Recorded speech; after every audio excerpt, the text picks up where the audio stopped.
Mag-atubang og kasong administratiba og 10,000 pesos nga multa ang mga nagpapili sa barangay ug sanggunian kabataan elections karong tuiga, mananaog man o dili, nga mapakyas sa pagsumiter sa ilang Statement of Contributions and Expenditures kun SOSE. Dugang perpetual disqualification sab ang atubangon sa mga barangay officials nga duha ka higayon nang wala makahatag sa ilang SOSE. Pasabot ni ini, dili na mamahimong makalingkod sa bisag unsang elective or appointive position bisan pa clerk sa usa ka public office. Pahimangno sa chairman sa Commission on Elections alang sa tanang kandidato ug bagong opisyalis sa barangay nga mahimong matinud-anon kung pila jud ang nagasto panahon sa eleksyon. Maging honest. Kung ano yung tamang ginastos, ilagay. Kung may sobra sa mga naibigay dahil may mga donation, okay lang na i-report. Kasi sabi naman ng BIR, pwedeng i-report yan bilang income, magbayad ka lang ng income tax. Nag-courtesy visit sab ang commissioner sa opisina ni Governor Gwendolyn Garcia subay sa iyang pagbisita sa Sugbo alang sa pagpahigayon sa exit conference kun post-election assessment sa Regional Joint Security Control Center.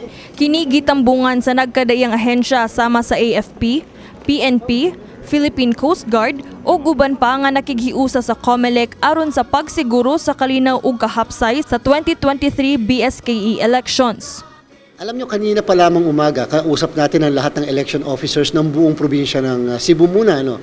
At siyempre binigay nila yung mga nangyari, yung mga naging problema kung meron man, at the same time yung kanilang mga rekomendasyon. Maganda yung ganon. Ang kagandahan dyan, we can always make adjustment. We can always make necessary changes in the next succeeding elections. Ang importante, we learn from our experiences and we learn from the past.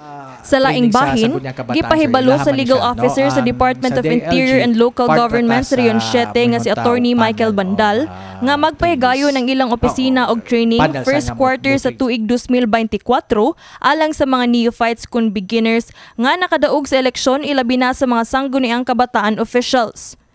Mensahe sab ni Bandal alang sa tanang opisyales sa barangay nga magpabiling lig-on sa politikal nga baruganan alang sa kaayuhan sa katawhan. Retain your political will, no? And if you think that